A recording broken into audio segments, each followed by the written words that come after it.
Hey YouTube, it's Crash1990, and today I have another Sorcery TCG video, and it's basically another string of deck techs with the new, what will be the new deck size minimums. Currently, it's a 40 spellbook and 20 Atlas. When Arthurian Legends comes out, the spellbook will be up to 50, the Atlas will be up to 30, and then eventually when set 3 or 4 or whatever comes out, when they feel like it's viable, they will make the spellbooks 60 and the Atlas 40. And so I went through and kind of just retooled everything that I had with the 60-40 format that will be, a thing eventually. Figured I might as well just get a jump on it now and get used to it now. And come to find out, I actually really, really like the new deck size minimum increases. It offers one, a lot more variance to the decks, which is what they were wanting to do, the sorcery team. And two, it lets me add all of these strategies to my decks that I had cut previously to get to the minimum. And an argument is, well, I could have just done that from the get-go, and yeah, that's true, but just me as a gamer and whatnot, I have to play things to the minimum. It's just like a tick that I have. Like when people run like one card over, it kind of just irks me. It's like nails on a chalkboard. So I like sticking to the minimum. And now that the minimum is increased, I get to add all these new strategies and ideas to all of my decks. And I kind of view it as adding like 20 more pages to the story that my deck is trying to tell. And I love everything about that. I will say, right when I thought the puzzle was complete, the team went ahead and panned out my view, and I realized I had only completed a very small chunk of the kind of deck building puzzle that this game offers. And I will be saving my favorite avatar for last, which is Pathfinder. I have a true kind of like EDH style Pathfinder deck where everything is singleton, like spellbook, everything. And I like Pathfinder being as chaotic as like as possible as I can. So that deck is crazy. So anyway, we'll start things off with my Deathspeaker deck. I'm not going to go into what Deathspeaker does. Everyone here probably already knows, but Deathspeaker will kind of chill in the corner. And I will go over the Atlas first. This is the 40 card Atlas. It looks huge because I double sleeve my cards because I don't want them to get destroyed. I'm not really going to go into the nitty gritty as to what these all do and why I'm playing them. It's mainly just for thresholds. So like obviously color out of space. And then this is a earth, fire, air deck. So I am running 3 of all of the duels that I can. And then just a healthy amount of like the 3 elements that I'm playing. Putting a huge focus on earth, if you couldn't tell. There's a good chunk of earth sites and kind of splashing in air and fire, and that is for a reason. It's for a reason for the other cards that I'm including. Though I will say, if you're playing Deathspeaker, you absolutely have to play Geistwood. The lighting again is horrible. You can see my phone in the reflection. Geistwood is a must though. And like Boneyard's also really cool. Mirror Realm also was like lucky and got a foil one. Same with my Color Out of Space is foil as well. But then I love Donnybrook, and this is just a pet card of mine. If you don't like this card, don't feel like you have to play it. There's no real strategic reason as to why I'm playing it outside of I freaking love this art. And then obviously Crossroads. I've been saying this the whole time. This is one of the best sites, and now that the Atlas is getting increased, this card got even more playable and more valuable. I wouldn't say monetarily valuable, but valuable in the sense that you're playing it. So anyway, that is the Atlas kind of breakdown. I'm running roughly like 6 of the other 2 elements and then just a extra crap ton. It's 3 of the each ordinary site that creates soldiers. We care about the soldier tokens for a couple cards. Mainly though, we want the earth sites to be coming into play. And I'm not really going to stack these in any particular order. Just kind of get this huge hodgepodge of cards out of the way. So I'll start off with the minions, and there are 2 group of minions in this deck. One is how I used to have Deathspeaker, and the reason why I tore it apart is because the deck did the same damn thing every single game, which was draw your entire deck, wrath the board a bunch of times with frickin' Death Dealer, and just, you know, violent everything off the table, and you're drawing all the cards. Like, I would almost deck myself every game I played, and it made Deathspeaker really dull and just boring to me, which is why I had turned it into that red-blue version, which still can do some stupid crap with Death Dealer with the Fey Changeling and like bouncing it and the replay and all that other crap. But it was a more tamed version with the extra spellbook slots. It tones the deck down quite a bit, and it gives an extra kind of a strategy to try to achieve. And that's what this stack of cards is. And basically, there are things that we want to discard, which is Bone Rabble, which is why we want the Earth Sites, and Scourge Zombies, and then Reoccurring Specter. Basically, you want to discard these things with the Seasoned Sellsword or the Aramos Mercenaries, and I'll explain what both of those do in a minute because people probably don't play either of these cards a whole lot. And then there's also like a nifty little MoonClan Werewolf packaging here too. We do play a lot of mortals. Those Earth Sites create mortal tokens. You can sack them out to get a free 3-power minion. Do make sure though that you have an air threshold. It casts, like, you're still summoning it, so you still need the threshold requirement, but you're just spending 0 mana to do so. You're getting rid of one of your dudes. So let's go over the discard stuff first. So I am playing the 2 copies of Seasoned Sellsword and the 4 copies of Aramos Mercenaries. So Seasoned Sellsword is a 2-cost, 4-power minion, which is really, really strong. And it says avatars nearby have discard a card, gain control of Seasoned Sellsword. So your opponent can steal this from you, but typically you don't really give a crap. You play this near your avatar, and you can activate this ability even though you already control it. You can do this as many times as you want to machine gun a bunch of stuff into your graveyard, and then you can like sack out a mortal to the MoonClan Werewolf to get a free werewolf. And if you have multiples of these, sorry, there's a lawnmower driving around on the back. Good lord. But anyway, if you have multiples of these, when a mortal dies, multiple can come out. So you're like sacrificing a 1-power minion for a 3-power werewolf to get a bunch of Scourge Zombies into play. And then later on, if you're playing Earth Sites, you can get Bone Rabbles. So this card's very, very good at just dumping all of your cards into your graveyard that you want in your graveyard. I love how this person decided to mow right when I'm making a video.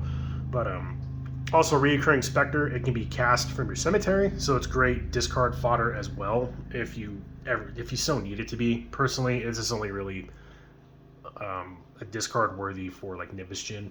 But this is also pretty decent for Aramos Mercenaries. They're a 3-cost, 3-power. You will probably never actually cast this for its mana. You will play it with its alternative way, which is you discard a random card from your hand rather than pay the mana cost. So you have a decent chunk of stuff that you can discard to get a free 3-power minion. So like this deck is kind of just like Value Town 3-power minions. And you don't mind discarding any of these because Deathspeaker is awesome and will let you cast them for their Genesis abilities again. So there's just a lot of really good synergy here with all of this discarding and like pumping your hand and pumping your graveyard. Like, you want your graveyard to be a secondary hand. And this package that I couldn't like make room for in the previous build, you know, it can fit now because the minimum is increased, and my OCD can be happy by playing the minimum and still doing all this janky crap, which is it's pretty fun. I've played a few games now where like Scourge Zombies just kind of went ballistic and my opponent could not keep them dead, and I had early MoonClan Werewolves and all this other cool stuff. And yeah, this is basically like the package, like I said, that I got to add because of the new increase. And so for the rest of the stuff, it's basically just all of the good Genesis cards in the 3 attributes we're playing. Like, obviously, Death Dealer, you're playing Death Dealer. Now, when it dies, you wrath the board. Courtesan Thassus, which is crazy, especially if you put the Seasoned Sellsword near your opponent. You take control of their turn, you make them discard their entire hand and then pass. It's kind of mean. But I mean, if you want to be a jerk, go ahead and go for it. We have the 4 Vile Imps with the Frank Frazetta artwork, which is sweet. I would love to get the Frank Frazetta artworks for these, but that'll probably never happen. Again, Genesis, deal 2 damage to something. Cauldron Crones is also pretty crazy. You can sacrifice another minion here to draw a spell, and it's a spellcaster. That's like its Genesis thing. So like you can sack out one of your mortal tokens to draw a card and get like a some Scourge Zombies into play on top of your card draw. Like, this card is a huge kind of like combo enabler. And Land Surveyors is drawing sites. You can also sack them out to the Cauldron Crones, which these are also mortals. Cauldron Crones are also mortals themselves, so you can Cauldron Crones your own Cauldron Crones, and then Genesis and Cauldron Crones are more stuff, and it gets even crazier. If you have Geistwood, you end up drawing a crap ton of cards and getting all your zombies and crap into play. It's pretty ridiculous. Again, I play all the cores and Philosopher's Stone, so I play Highland Princess. If you don't have them, don't worry about it. I don't think these are necessary at all to have fun with the deck. Just kind of add in whatever you think fits, whatever you're having trouble with. Root Spider is always like a good anti kind of like tech card. You can always do like Pudge Butcher. I mean, Pudge Butcher can go in any deck that's running Earth. I don't play it in here, unfortunately, but you get what I mean. Cut the cores, cut this. You know, if you don't have them, don't worry about it. Grandmaster Wizard and Wizard's Apprentice. This is where the card draw comes into play, and it gets stupid with Geistwood. Genesis, draw 3 spells. When it dies, you'll draw 3 more. Then you Genesis it again, draw 3 spells. It won't trigger the Death Right again, because I think they like they exile themselves. But you get my meaning. It's a lot of cards, and with Cauldron Crones on top of that, it's even more cards. So this is like the typical Genesis stuff. There's like Ratanus Titan you can include as well if you don't have the cores and you don't want to get them. I don't blame you. They're expensive. Hopefully they kind of go down in price with the summer beta reprint that's happening. But anyway, that is all of the minions. The deck is mostly minions. Like, let me get the rest of this stuff.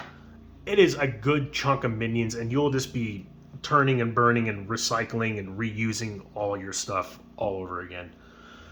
So next, I will go over the like artifacts, and obviously we are playing, you know, I have these. Again, they're not needed. Don't feel like you have to go out and go get these. Like 3 Pudge Butcher, 2 Ratanus Titan to replace the Princess in these, and you're fine. Like, don't worry about them. I play them because I have them, but I don't feel like I need them. And I don't move these around in all my decks too. I pretty much put the cores and Philosopher's Stones I have in the decks that I really like. So Pathfinder will have the other sets, whereas the other decks that I have will not have these. And another card that I really, really like, and it has some good combo potential with like the frog tokens and stuff. I don't obviously have it because I'm not playing water, but it's, I don't even know how the hell you pronounce this. I think the P is silent, maybe, I don't know. Narcotic Manuscript, that sounds right, I don't know. But anyway, Bearer has tap and reveal the topmost spell, draw it, and the Bearer takes damage equal to the card's cost. So you can kill off your mortals to get like your Scourge Zombies into play while drawing cards as well. You can get your like Genesis stuff to trigger if they're on Geistwood. This card is just great. It's a metric ton of just card draw. This whole deck is nothing but card draw. So that's all the artifacts. So I'll get those off the mat to kind of keep things clear. And then next is all of the spells that we play. And it's going to be pretty obvious, I think, from here. But since it's like a recursion deck, I play 3 Raise Dead. Again, this was a card I had like pretty much cut. Maybe it kept 1 or 2, but it got cut because it's random. Now that like the deck sizes are bigger and the gameplay is a little more random, I'm a little more incentivized to play more of the random cards, and I'm kind of enjoying the game a lot more doing that as well. It almost feels like they want your deck to feel like a draft deck that you're slowly buying packs for and making it better over time. And I really dig that. Yeah, Raise Dead. Summon a random dead minion. I'm pretty sure this affects every cemetery, so you can get some crazy crap with that. Running Pact with the Devil. It's, again, we're playing Fire, you're playing Deathspeaker, you're probably going to be playing Pact with the Devil. It's a 4 cost. You can sacrifice the caster or lose half your life rounding up. And if you do, draw 3 cards. You don't really care. Sack out your Wizard's Apprentice while they're on, again, the Geistwood. You're drawing so many cards, and you're getting your Scourge Zombies back again. Like, it's just nuts. I'm also running Browse because looking at the top 7 for any card is really good.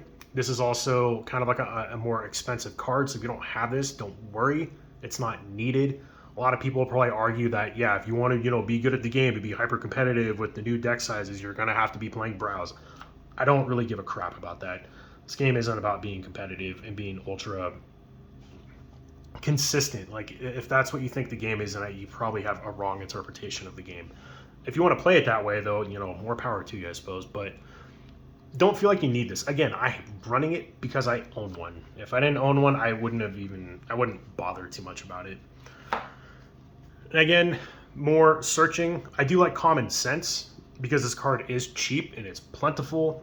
And honestly, most of my decks revolve around the ordinaries that I include in them. So being able to get them, this one, yeah, I'm cool with running this.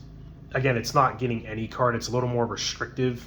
It's a little more, I guess, random, I guess you could say. If you're really unlucky, you could reveal like no, or like you could reveal something you don't really need off that if you're super unlucky, but highly doubtful. But yeah, Common Sense though is good. Being able to search. Typically, I get Grapple Shot or Lightning Bolt. That's ideally what I get. Though if I'm really wanting to go crazy with it, or if I need sights like Earth Sights for my resin up my dead skeletons, I'll get Land Surveyor to try and draw sights without restricting being able to like tap to draw a sight or whatever. Or, you know, Eremos. Guys, I've searched up Eremos Mercenaries to pitch some stuff and then res it back and get more value. But yeah, again, I don't know. If you want, like, if you feel like you need to play this, go ahead and play this. Who knows? Maybe with Arthurian Legends, this might actually be a card I cut if there's like some cool Genesis stuff. Because right now, I'm pretty happy with the rest of the deck. I don't think I'll cut anything else. But next is a Grapple Shot. Honestly, this card should not be an ordinary, and I will live and die on that hill. This card should be in Elite or Unique. But yeah, Grapple Shot's nuts. I've explained it multiple times. You get to do like 2 things for the cost of 1 card, and then you get to attack on top of that, so it's almost like a 3-for-1. Kind of nuts. And then to round the deck off, we have the 4 Lightning Bolts. Just a great way to kill the opposing avatar if they're not protecting themselves all that well. It's also this really good early game removal. I also have this like really cool Team Covenant promo one. I wish I had upped my subscription service back then. It is upped now quite a bit, but wish I had gotten more of this. This card's like a lot of money, and I really want freaking 3 more of these. Who knows? Maybe I'll trade for some at Sorcery Con in Vegas. But anyway, that is the deck tech. I would like to know everyone's thoughts and opinions on the new spellbook stuff, all the deck increases. And I would like to know people's, thoughts and feelings behind me. Just kind of stack all this stuff together because it's kind of getting to the point that I want to talk about. But with the increased deck sizes, does that mean people just increase the amount of card draw and card tutor with the spare space they have to still do the same thing that they were doing before? Or are people going to take this opportunity to add new strategies and new thoughts behind the decks that they were originally working on, but maybe felt too restrictive on the minimum deck sizes? And what are, like, how much more playable are all of these, like, searching effect and card drawing effect type cards going to be going forward? I don't know why I put Highland Princess there, but yeah, I would like to know everyone's thoughts and opinions. Like, personally, yeah, I'm obviously going to be adding more to it. Am I going to be making like the full 20 more card draw and all that stuff? No, I will not be doing that. Though, like, these don't really count. This was already there. This is kind of even like one of my recent Deathspeaker builds had 4 of those to begin with too. And this is like the only card I really added. Maybe I added like 2 more Common Sense. I might have been running like 2 Common Sense in that build, which I never did a deck tech on. But I would like to know everyone's thoughts and opinions on this. Do you like the new sizes? Do you not? And why for both? And again, what are your thoughts on the added value of all of these type of effects going forward? Anyway, that is the deck tech. I will have. I think I'm doing a deck tech video every day this week, so stay tuned for more stuff like that and more thoughts and opinions on my other decks. And make sure to like, comment, subscribe, and yeah, that's pretty much it. So I will catch you all later. See ya.